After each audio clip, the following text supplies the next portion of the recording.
No. You know Kageyama's too much of an idiot to do this on his own. Come on, don't be so annoying, fish face. Don't call me that. You kept your head forward, ignoring Tsukishima's gaze in favor of the dry erase board in front of the empty classroom as your hands went into autopilot, copying notes from the board. The tiny hammerhead charm on your pen flew this way and that with each new line you started. If you didn't hurry, you'd miss the 5 o'clock bus, which would put you 30 minutes behind your study schedule. And if you were 30 minutes behind your study schedule, then you were sure to get a, 95 on your English exam? And if you got a 95 on your exam, then that would put you... Hold on. Mental math. Carry to 7. 0.4 points behind Tsukishima in the race for valedictorian. And you can't have that happen because... I'm not gonna help, you said, pausing to lick your finger and turn the page. Your dumb volleyball friend do extra credit so you can stay on your dumb volleyball team so you can have enough people to play your dumb volleyball game with. If you care about your teammates so much, help them yourself. Tsukishima narrowed his eyes. If you were paying attention, you would have noticed the dangerous glare he shot at you as he towered above your desk. You would have seen his malicious brown eyes piercing into your skull, searching, no, hunting for something to gain him leverage. And then, he found it.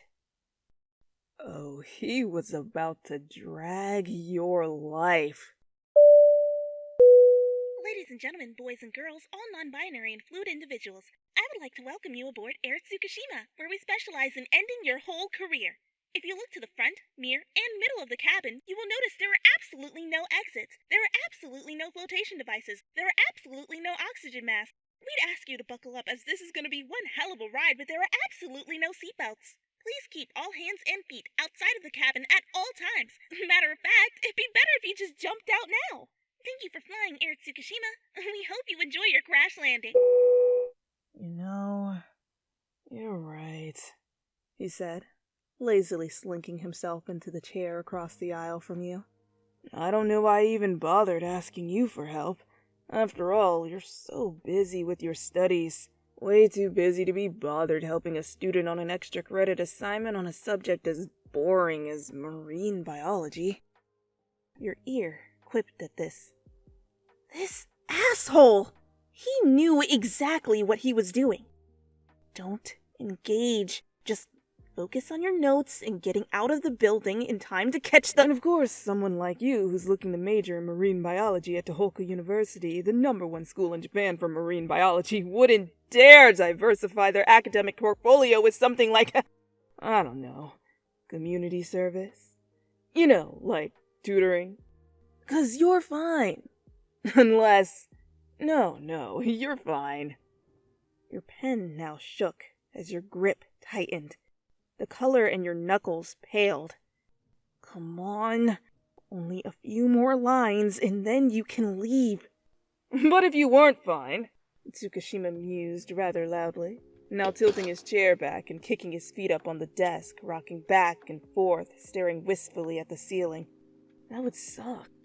That would be absolute shit, because Tohoku just so happens to be a really good school for... What's that sport called? Yeah, volleyball. And someone with a more diverse academic portfolio, including extracurriculars like, I don't know, volleyball, on top of their already pristine GPA, could very easily get in way before you. Especially seeing how they only accept one student from Karasuno every year, so... Okay! You slammed your pen on the desk, wincing as it shattered in your hand, before snapping your head to finally look at him. I'll help him, damn it! Tsukishima stopped his rocking and slowly shifted his gaze from the ceiling to you. He wanted to fully savor the flustered look you gave him. Your face heated with anger. Your cheeks puffed up in a... What was that? Was that a pout? Were you seriously pouting at him? What did you expect? For him to go easy on you? If you wanted that, you should have just agreed to help Kageyama and went down quietly when he gave you the chance. But you decided to put up a fight, so Tsukishima had to snipe you out. And now he hurt your little feelings. Oh, I'm sorry. Sad face emoji, twiddling fingers emoji. Tsukishima smirked, taking his sweet time getting up from his chair. Ugh! You had half a mind to kick the hind legs from under him. That'll show him. Let's see who's all smug when you fall out of your seat, ass first on the ground, Tsukishima.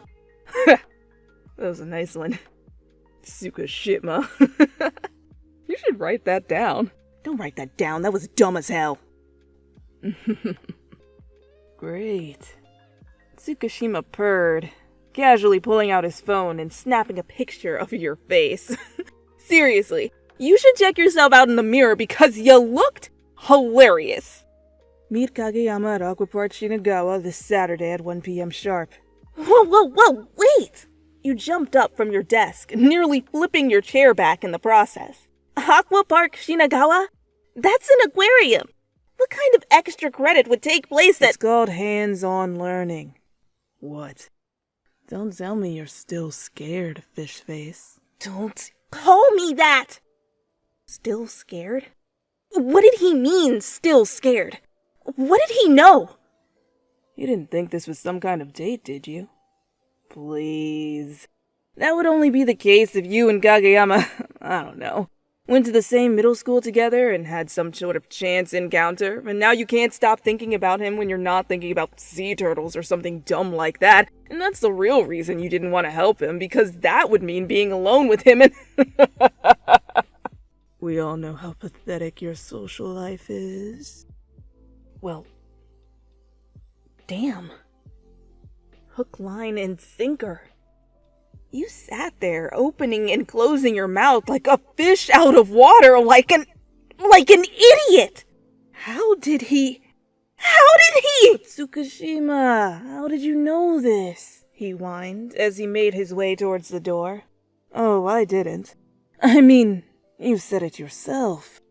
I'm just some dumb volleyball player who plays his dumb volleyball game with other dumb volleyball players who went to other dumb volleyball schools. Like Kitagawa Daiichi Junior High, he whispered as he left the room. Why, that little piece of— I know all your secrets, land-bound fish face, he called out. Tsukishima poked his head into the doorway, a bored expression on his face as he flashed you his phone. Oh, and by the way, it's 5:01. So that's how you wound up at the aquarium! Waiting for Kageyama! Woohoo! Yeah! Social interaction. Where was this man anyway? He had the tickets. Without him, you're just loitering around the entrance with your backpack looking way more awkward than need be. Hypothetically speaking, just how much awkwardness was allowed here? Like, on a scale of 1 to your parents walking in on you listening to this video, just how awkward could one be on this date? Not date. Aquatic appointment. Marine meeting. Oceanic outing. Nautical arrangement? Ugh.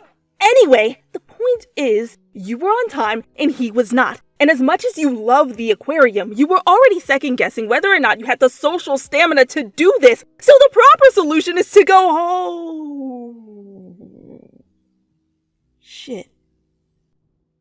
In your attempt to turn around and run away from your problems, you had managed to turn around and run face first into the chest of the very man you were trying to avoid. Hello, Kageyama. Your voice came out low and muffled in his cardigan. Oi, he mumbled. Sorry I'm late. I missed the 12 o'clock train. You could feel his ribcage vibrate as he spoke. It's not a problem, he replied. Listen, you knew you should have removed your face from his body. It was definitely past the limit of time in which it would be acceptable for your face to remain on his body. But you were in what was called the, face-to-chest paradox, which is 100% a real thing. See, You could remove your face from his chest, but then your face would have to look at his face, which would be totally awkward, and as you recall, we were trying to keep the levels of awkwardness at a minimum.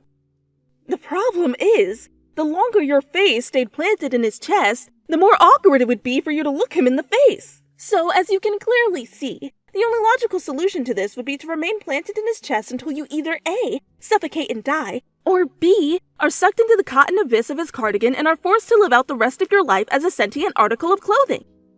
Or at least, that was the plan, until he began to lean forward, which forced you to lean back since your abdomens were practically glued together, and he kept leaning, and you kept leaning, and you kept leaning, and you kept leaning, and you are not that flexible. Kageyama, what are you doing? You choked out, voice strained from the curvature of your neck and spine. Oh, your geometry teacher would be so proud of you right now. He blinked, before stumbling back and releasing you from your prison. I was trying to bow and say sorry. I figured you would have... I forgot you were on my... Shit, sorry. You forgot what? That you were a human being, not a folding chair? It's fine. You waved it off.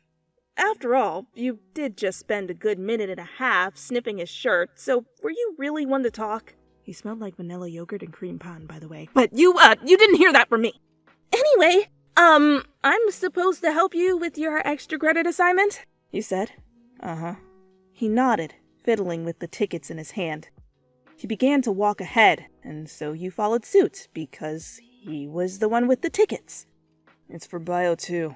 I'm supposed to pick a creature I like and find some facts and write a report on it. He sounded so blasé when he spoke. And the way he turned and started walking with no regard to you. Did he even remember you? Or were you just some person here to help him on his project? You shook your head. What did it matter? That's exactly what you were here for. You needed the service hours on your resume. Why else would you come out to see him? As you two entered the aquarium, you tried to contain your excitement. You haven't been to Aqua Park Shinagawa since you were a kid. You nearly forgot how cool this place was. A sleek and modern multi-level interior with fish tanks that glowed and changed colors periodically. Holographic artwork illuminated the walls, projecting animations and designs. If you were Alice, then this was your wonderland. You'd only been inside for 5 minutes and you could already stay forever. No, focus. You were here to help Kageyama on his assignment, Aqua Appointment, remember? You can't be here all day. You gotta help him and get home so you can get a head start on your exam prep. Ironically enough, you can't become a marine biologist by staring at fish all day. So, did you have any exhibits in mind? You asked. Kageyama shrugged. I don't know. His tone and his hands shoved in his pockets made him look uninterested. But the way his head drifted around as he stared wide-eyed from one place to the next said something completely different. Has Kageyama ever been to an aquarium before? Okay. You stepped over to the information desk and grabbed a map, opening it so he can see. The aquarium was pretty small, but it was condensed. Plenty of spots to find the perfect specimen for his project. In and out. No time for games. That was the mission. He's clearly new to this, so let's keep it simple. We can check out the Jellyfish Exhibit, he mused, pointing its location on the map. It was just down the main hall, towards the center of the building. Kageyama nodded, allowing you to lead the way. Jellyfish are super cool, you mused. Even though fish is in the name, they actually aren't fish at all. You see, fish are vertebrates, while jellyfish, on the other hand, are invertebrates, meaning they don't have a backbone. They also absorb oxygen from water through membranes, not gills like fish. Jellyfish can also survive and reproduce in space. Do you know how many jellyfish are in space right... You paused. You were rambling. You always got like this. God, shut up. No one cares about how many jellyfish have been to space. Especially not Kageyama. He was only here for help with his project, not pointless facts. You turned around to find him staring blankly at you. You lowered your head. Sorry about that, you murmured. You remained silent the rest of the way. Your mood lifted a little upon arriving at the exhibit. You couldn't lie. Jellyfish really are super cool. Their translucent bodies, paired with the glowing LEDs, gave the illusion of bright colors that changed periodically with the light settings. So, what do you think? You finally peeled yourself from the info cards and stumbled back when you found he was staring at you with squinted eyes. They look weird, he said. Like hairy pancakes. You blinked. Well, that was one way of describing them. I'm guessing you don't want to write a report on said hairy pancakes. He shook his head. Okay. You clutched the straps of your backpack and looked at him. What about the shark exhibit? You asked. Sharks were a lot less pancakey than jellyfish. Maybe that would be more his speed. The shark exhibit was an acrylic underwater tunnel where you could observe the creatures from below. There were many reasons to fall in love with this exhibit. The cool shade, being able to see the cute underbellies of fish. What? You liked cute underbellies of fish. It was like how some people liked toe beans on cats. But the reason you loved this exhibit was because it truly felt like you were underwater. Everywhere you looked, you got a glimpse of marine life. It had all the perks of being in the water without actually being in the water. You still can't swim, can you? You shivered as Kageyama's voice came from behind you. The hairs on the back of your neck stood on end. No, you replied. Ever since. Yeah, you said. That was a sudden moment to bring that up. You loved marine life and everything that had to do with it, but the problem was you couldn't swim. Or more so, you were afraid to swim.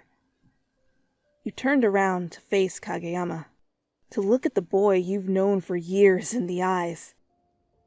Suddenly, the tunnel felt a lot smaller. So he did remember you. You certainly remembered him. How could you forget?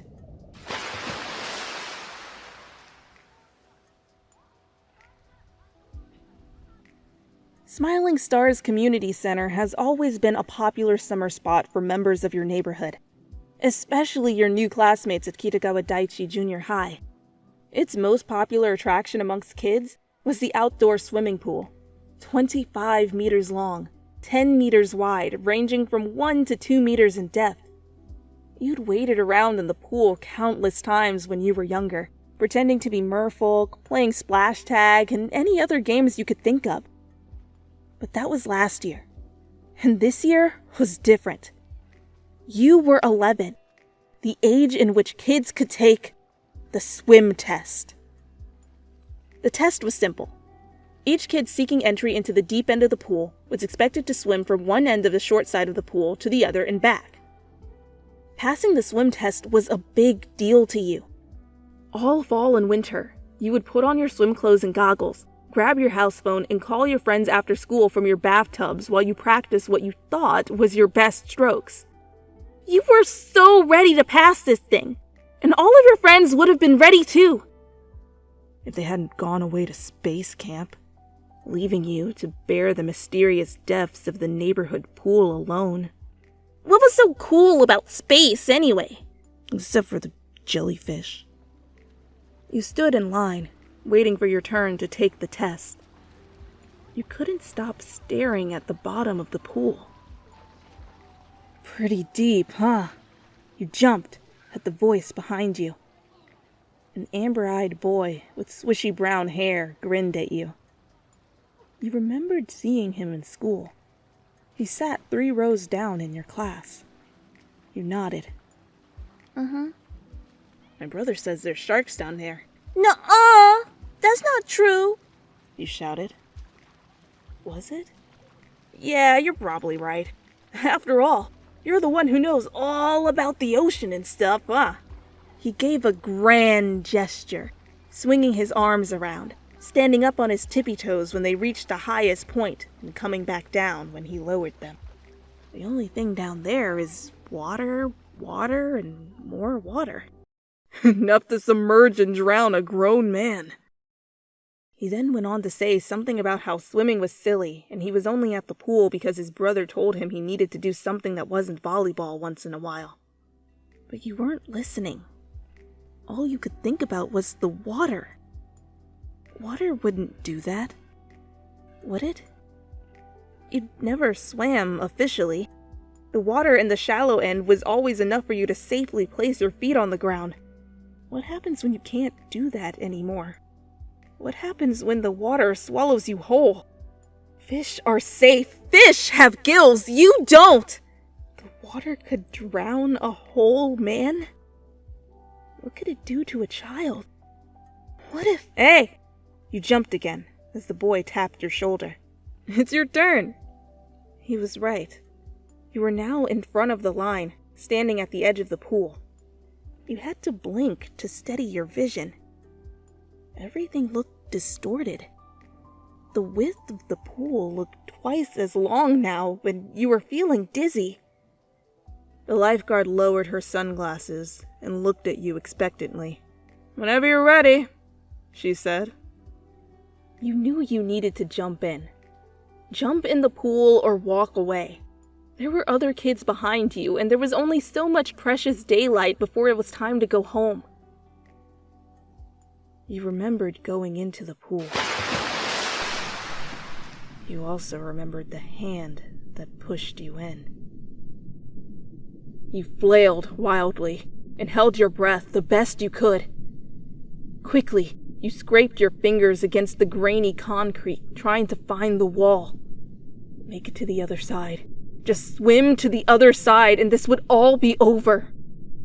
You didn't even make it halfway before you began to sink deeper and deeper. When you drown, your instincts tell you to kick, to jump.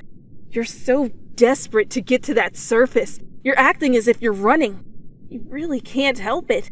It's so frustrating because you know you're a lost cause, and you're in a constant state of panic. You're gagged by water, and you can't scream. You can only pray that someone realizes something is wrong. The only thing down there is water, water, and more water. Enough to submerge and drown a grown man. You watched as the blood began to bloom from your freshly injured fingertips. You wish it was sharks. You remember a pair of arms grabbing you and yanking you out of the pool. You remember sitting on the edge and coughing up water. You remember your lungs burning and the ringing in your ears. A sound that faded in and out of focus. Laughter.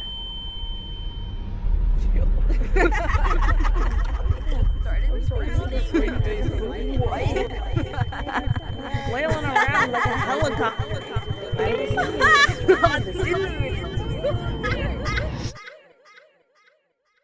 Your vision was coming in at a wide angle. It felt like you could see every kid laughing at you. You could feel their eyes on you, crawling on your skin, invading your psyche. You were safely out of the water, but you still couldn't breathe. The other kids began to comment on how your cheeks puffed up as you hyperventilated. Fish face, they called you. This wasn't a bathtub. You didn't have your friends anywhere near you.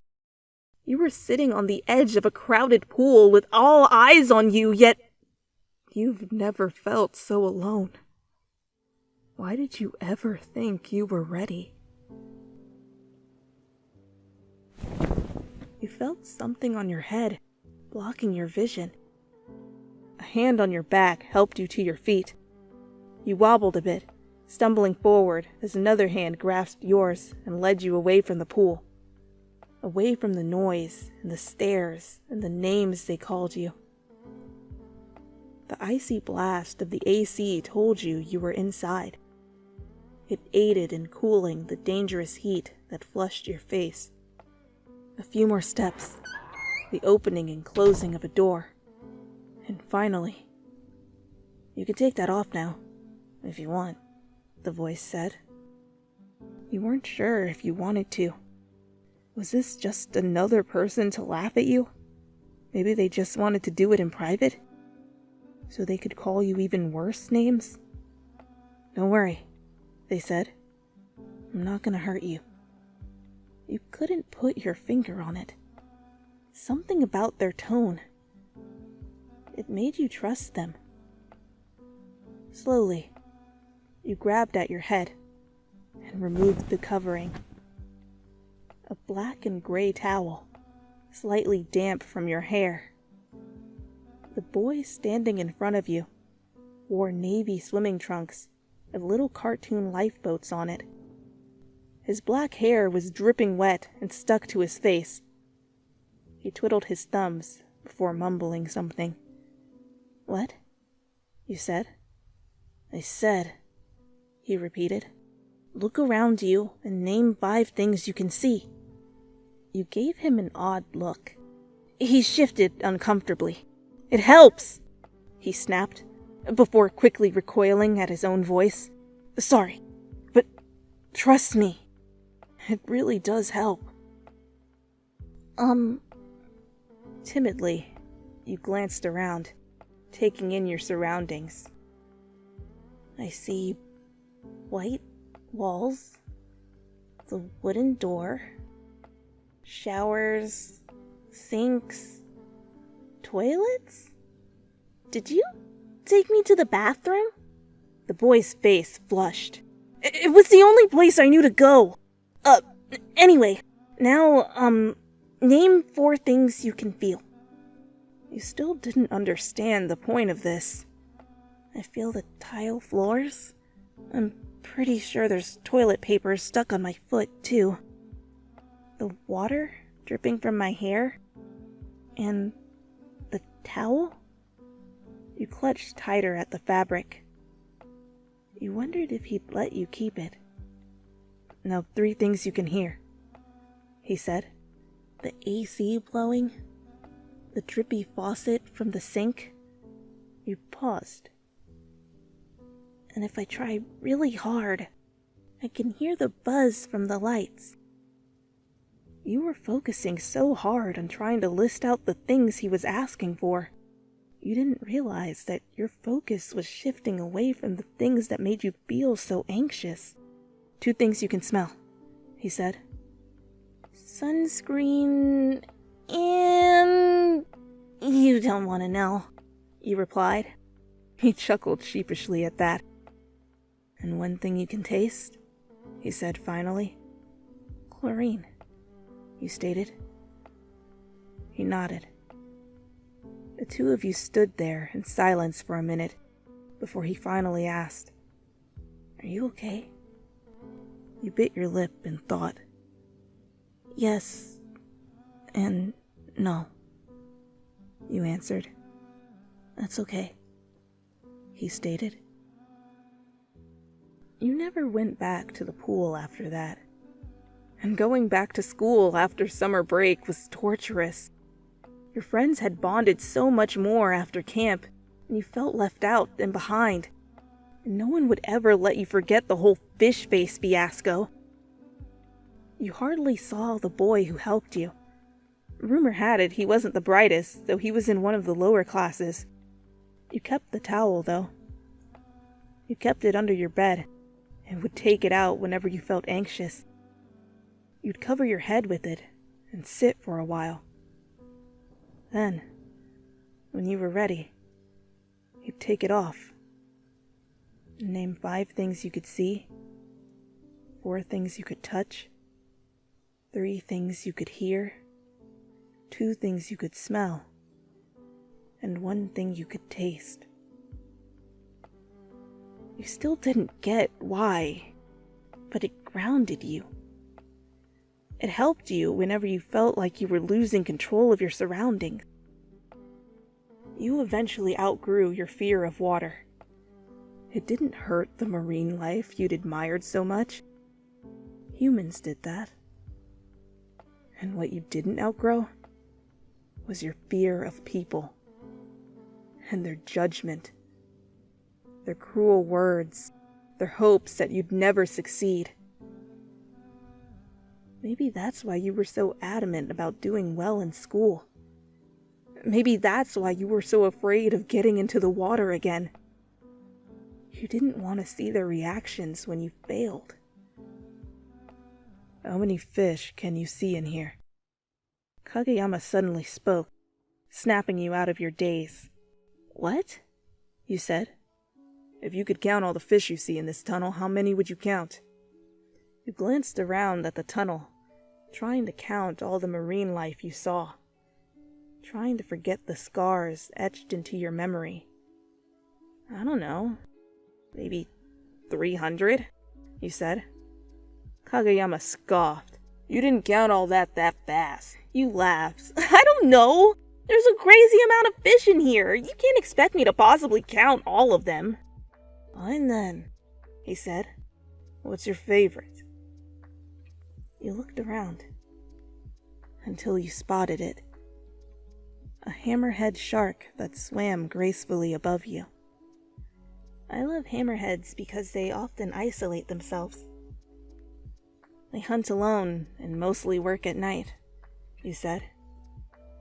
I look at them and think, wow, how cool would it be to exist in solitude because there are no predators after you? Did you know swimmers and sailors get hammerheads tattooed on them to protect them from great white sharks? The truth is, the sharks are usually more afraid of the humans. Without a word, Kageyama opened up his book bag, took out his notebook, took a seat on one of the benches that lined the edge of the tunnel, and began writing. What are you doing? You asked, finally taking your eyes from the curved ceiling. Taking notes for my report, Kageyama said simply. You're gonna do it on hammerhead sharks? It's your favorite fish, isn't it? He said, eyes still glued to the notebook. Well, yeah, but I'm gonna do my report on that. Keep talking. I take the information in way better when you're talking than from those dumb info cards on the tanks. Like the jellyfish. He glanced up from his book, pen in hand. You never told me how many jellyfish were in space. You stared blankly at him. What?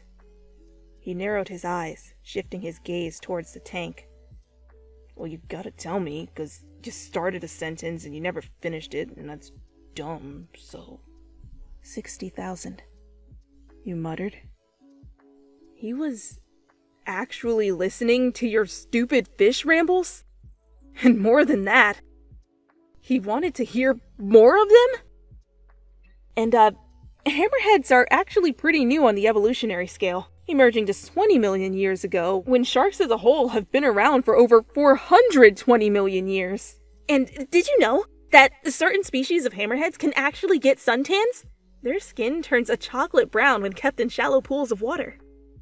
You two sat in the tunnel for the next hour and a half, talking about hammerhead sharks and all of their features. They really swim sideways? Kageyama asked. Yeah! It's more effective for them, given the structure of their fins. By this point, he had gotten more than enough information for his project, and could have told you to stop. But he didn't. He didn't tell you you were being too loud, or had talked for way too long, and he wasn't interested. You weren't afraid to talk to him about something you loved so much. And he wasn't afraid to listen.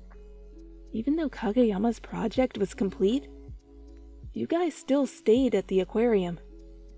You saw the dolphin show, attempted to pet the stingrays. Kageyama was really awkward around floppy fish. There's something about their pancake-like bodies. He swore they didn't like him. And Kageyama even bought you a new hammerhead shark pen after hearing about how you shattered your old one when dealing with Tsukushima. You didn't leave until closing. And as you two walked out of the aquarium, side by side, you couldn't help but hope you'd go on more outings with Kageyama. You didn't know it, but he felt exactly the same way.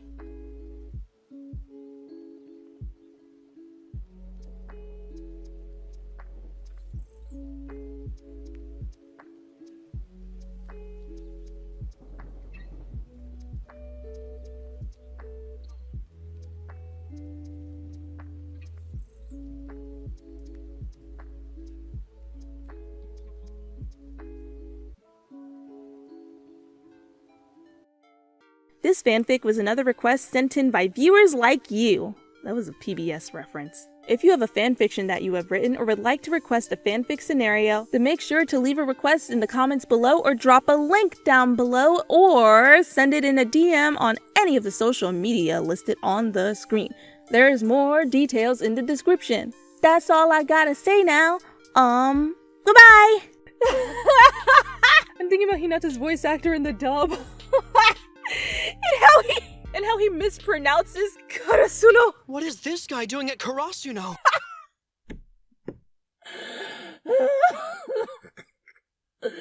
Karasuno!